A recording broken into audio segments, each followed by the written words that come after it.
Je vous salue dans le nom de notre Seigneur Jésus-Christ de Nazareth. Moi, votre humble serviteur, l'apôtre Bienvenu Boyo. Aujourd'hui, j'aimerais que nous puissions partager sur la nouvelle naissance.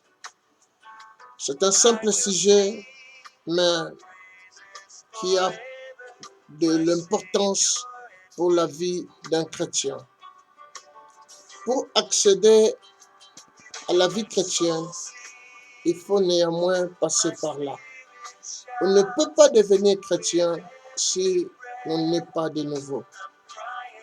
Voilà pourquoi il est de notre responsabilité de préparer notre humanité, de se recourir plus vite que possible au Seigneur Jésus-Christ avant qu'il soit trop tard. Notre Seigneur Jésus-Christ revient bientôt et nous devons maintenant interpeller notre temps à fuir la colère à venir. Parce qu'après enlèvement, il y aura des choses difficiles qui vont venir dans le monde. Ce que nous vivons actuellement n'est que l'ombre des choses à venir, le commencement. Nous allons prier par la grâce de Dieu, que Dieu nous aide afin que la parole soit libérée. Éternel et Dieu Tout-Puissant, je m'en vais te remettre ce moment dans le Saint nom de Jésus-Christ de Nazareth, et que tu sois le commencement et que tu sois aussi Oméga. Que l'Esprit de Dieu soit présent pour élever ton nom. Lui qui ne parle pas de lui-même, mais qui élève ton Saint-Nom. Que ton Saint-Nom soit élevé dans nos cœurs et que nous puissions te recevoir comme notre Seigneur et Sauveur. Merci Jésus-Christ pour ta mort à la croix. Merci mon Seigneur Jésus-Christ pour ta résurrection. Tu es monté au ciel et tu es assis à la droite de Dieu. Tu intercèdes pour moi. Tu intercèdes pour l'humanité. Tu intercèdes, oh Dieu, attention le roi, pour notre salut. Merci toi qui es notre avocat auprès du Père. Merci, cher Saint-Esprit, parce que tu ne parles pas de toi-même. Toi, l'Esprit qui a ressuscité Christ entre les morts, toi qui habites en nous, restaure à nos corps mortels. Et dans la vie, oh Dieu, là où il n'y avait plus la vie, ressuscite nos rêves, donne l'espoir à ceux qui étaient devenus désespérés, dans le Saint-Nom de Jésus. Merci, cher Saint-Esprit, car le nom de Christ est élevé. Amen. Que Dieu vous bénisse. Je m'en vais directement dans mon message sur la nouvelle naissance. La nouvelle naissance est l'œuvre de Dieu. Parce que l'homme a péché, l'homme s'est séparé de Dieu. Pour parler de la nouvelle naissance, je me réfère, rappeler un peu le souvenir que notre Dieu n'abandonnera pas son rêve. Le rêve qu'il a eu toujours pour l'homme. Dieu a créé l'homme dans le but que l'homme l'adore. Peuple de Dieu, nous voyons cet amour au commencement. Dieu a participé l'homme à son œuvre de la création. L'homme a nommé tout ce qui existe. Donc, le domaine de la nomenclature appartient à l'homme. C'est l'amour de Dieu. Au-delà de cet amour, Dieu donne la responsabilité à l'homme de garder l'univers, d'être le berger de l'humanité. Donc, l'homme était le berger de la création, celui qui gardait la création, celui qui contrôlait toutes choses, qui entretenait les jardins, qui prenait soin du jardin. Le mal est venu et l'homme s'est séparé de Dieu par la ruse du diable, la même ruse qu'il utilise encore aujourd'hui pour nous faire croire que Dieu a abandonné son rêve. Dieu ne nous aime pas. La même ruse qu'il avait utilisée pour tenter notre Seigneur. Il donne le monde à qui il veut. Il donne la gloire à qui il veut. et il nous pousse dans la tentation de trahir, de désobéir à la parole de Dieu. Le Seigneur Jésus-Christ l'a vaincu, c'est sa mort à la croix. Je commence l'histoire de la nouvelle naissance par l'amour de Dieu. Lorsque l'homme se sépare de Dieu, Dieu n'était pas content. Dieu voulait sauver l'homme. Le plan de la rédemption était déjà mis dès que l'homme se séparait de Dieu. Parce que vous savez que Dieu est celui qui avait tué pour la première fois pour l'homme afin de le couvrir. Parce que l'homme se couvrait par des feuilles et Dieu a voulu vraiment les protéger, les garder, parce qu'il sait qu'il y aura des tempêtes, de froid, il y aura des moments très difficiles dans sa vie après l'avoir abandonné. Et Dieu a tué un animal, il a fabriqué pour l'homme un habit de peau. Peuple de Dieu, c'est l'amour excellent de Dieu. Que personne ne vous séduise pour vous dire que Dieu ne nous aime pas. Dieu cherche toujours l'homme qu'il a créé et il veut encore le sauver par son Fils Jésus-Christ. Alors, Dieu est entré dans le conseil. L'amour de Dieu est entré dans le conseil divin. Qui enverrai-je et qui ira pour nous? Le livre d'Ésaïe 6 parle de cela, Ésaïe 6, verset 8. J'ai entendu la voix qui dit, qui enverrai-je? Qui ira pour nous? J'ai répondu, mais voici. Le Seigneur Jésus-Christ, c'est en ce moment-là que Jésus-Christ est devenu, selon l'ordre hiérarchique, deuxième personnalité, comme étant Fils de Dieu. Alors, il est venu dans le monde par l'amour de Dieu. Car la Bible nous dit, car Dieu a tant aimé le monde et qu'il a donné son Fils unique, afin que quiconque croit en lui ne périsse point, mais qu'il ait la vie éternelle. Afin que quiconque croit en lui. Maintenant, il est question de croire en Dieu. Vu que le temps est proche, vu que l'avènement du Seigneur s'accomplit, sous nos yeux, nous voyons l'accomplissement apocalyptique. Et nous devons être interpellés pour recevoir Jésus. Vous qui n'avez pas encore reçu le Seigneur Jésus-Christ de Nazareth, nous sommes nés des créatures de Dieu, mais on peut devenir chrétien. La Bible dit, à tous ceux qui l'ont reçu, il leur a donné le pouvoir, une possibilité de devenir enfants de Dieu. Non de ceux qui sont nés du sang ni de la volonté de l'homme, mais de Dieu.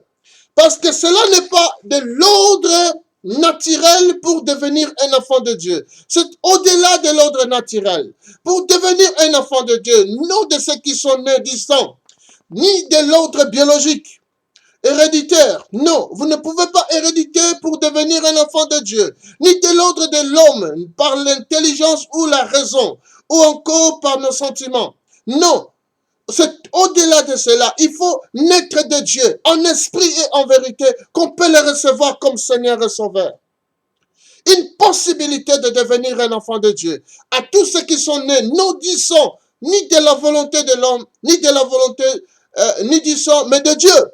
Il faut recevoir Jésus-Christ comme votre Seigneur et Sauveur. Voilà, c'est par ce chemin que vous pouvez être sauvé et devenir un enfant de Dieu et d'être sous la protection divine. L'enlèvement est certain. Dieu a promis. Il n'est pas fils de l'homme pour mentir. Ce qu'il a déclaré dans sa parole, cela s'accomplit. La Bible est la vérité. Et tout ce que la Bible a prophétisé s'accomplisse. Ne craignez-vous pas? Voulez-vous manquer le ciel? Si cela n'est pas vrai, quelle erreur si vous manquez le ciel? Mais si cela est vrai, vous ne perdez rien. Croyez tout simplement. Comment pouvez-vous croire? C'est simple pour devenir chrétien. C'est simple pour naître de nouveau.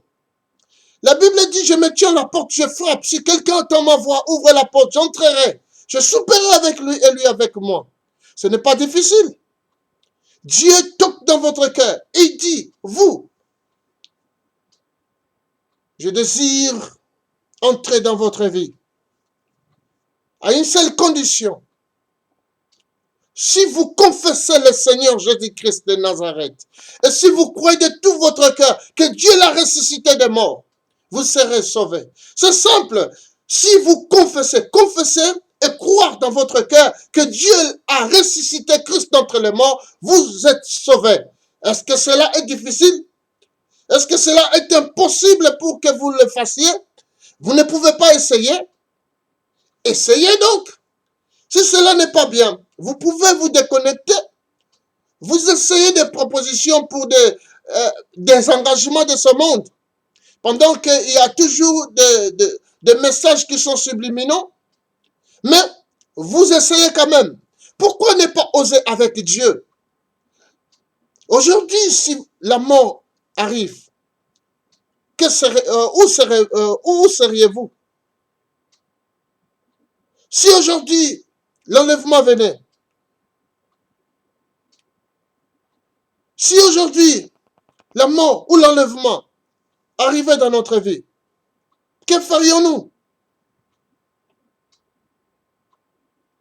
C'est aujourd'hui que nous devons choisir de servir Dieu. C'est aujourd'hui que nous devons faire de bons choix, de suivre Dieu. Ce n'est pas difficile.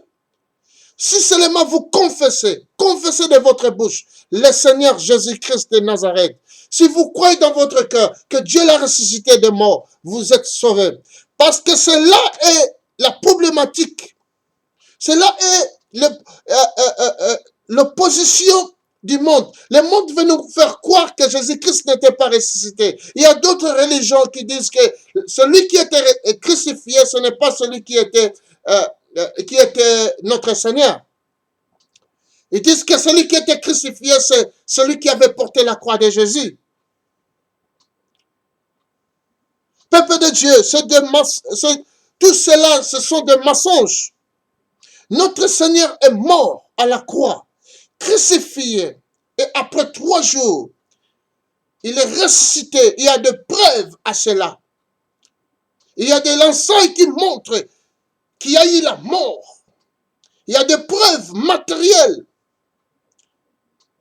Il est ressuscité, il est monté au ciel. Il est assis à la droite de Dieu, il intercède pour nous. Il a promis, tel qu'il est monté, tel qu'il reviendra. C'est aujourd'hui que nous devons accepter le Seigneur Jésus-Christ de Nazareth. C'est aujourd'hui que nous devons faire le choix. Dieu a voulu que les hommes le cherchent, même à tâtonnant. Tâtonnez seul dans votre maison, dans votre chambre. Posez-vous des questions. Essayez de recevoir Jésus-Christ de Nazareth. Si cela n'est pas vrai, vous allez expérimenter. Dites tout simplement dans votre chambre. Mettez-vous à genoux. Dis Seigneur Jésus-Christ, si seulement que tu es vrai, j'aimerais croire. J'ai appris aujourd'hui que tu étais mort. Et je confesse que tu étais mort et ressuscité après 3 jours. Je t'invite dans mon cœur. Je te laisse entrer dans ma vie. Sois mon Seigneur et mon Sauveur. Sois mon Dieu. Pardonne mes péchés. Car à la croix, tu as tout accompli pour moi. Voilà que j'ai appris que tu étais mort pour moi à la croix. Tu as souffert pour moi. J'aimerais essayer à te connaître. Viens dans ma vie. Tiens-moi par la main. Conduis-moi. Laisse ton esprit entrer dans ma vie. Merci Seigneur Jésus. Merci pour ta mort. Merci pour ta résurrection. Merci toi qui intercèdes pour moi auprès du Père. Merci Seigneur Jésus.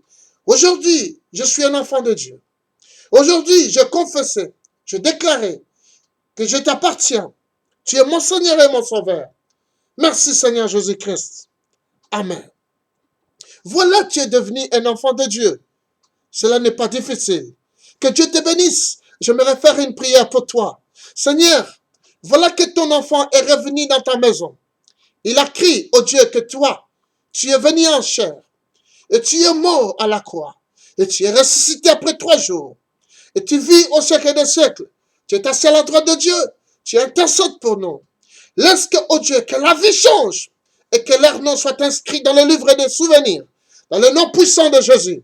Manifeste-toi par la puissance du salut, car le salut, lorsqu'il vient dans la vie d'un homme, il apporte la santé, la guérison, la délivrance, que ce qui était lié, ce qui était malade, ce qui avait des problèmes, au nom puissant de Jésus-Christ de Nazareth, j'instaure la santé, je donne à la santé d'entrée, je donne à la vie d'entrée, je donne au Dieu, à ceux qui étaient morts soient ressuscités, au nom puissant de Jésus. Soyez libérés dans le nom puissant de Jésus. Et vivez la vie en Christ. Vivez la vie en Jésus-Christ. Et qu'on dise de vous, voici les chrétiens. Comme on a déclaré pour la première fois dans la vie d'Antioche. Et que vous puissiez reproduire le fruit de l'Esprit dans le nom puissant de Jésus. En tout lieu que vous serez, que vous soyez les sels et la lumière du monde. Dans le Saint-Nom de Jésus. Car notre Seigneur revient bientôt. Et nous devons le recevoir comme notre Seigneur et Sauveur. Merci Seigneur Jésus-Christ de Nazareth. J'ai ainsi prié. Amen. Que Dieu vous bénisse mon frère. Et soyez bénis pour ces jours de sabbat. Que Dieu vous bénisse. Notre Seigneur revient bientôt. Pendant ce moment de Pâques, notre Pâques a été déjà accompli à la croyance sur les 2000 ans. Jésus-Christ de Nazareth est notre Pâques. Nous fêtons notre Pâques chaque jour et nous le célébrons qu'il est ressuscité, qu'il n'est plus dans le tombeau est vide. Il est assis dans le lieu très haut en intercédant pour nous. Voilà pourquoi ce qui arrive pour les hommes ordinaires ne peuvent pas nous arriver, car nous sommes couverts, nous sommes dans le demeure du Dieu très haut. Habitons jusqu'à ce que notre Seigneur vienne nous chercher. Soyons couverts sous le sang précieux de Christ et sous les ailes de ce chérubin. Que Dieu vous bénisse. Amen.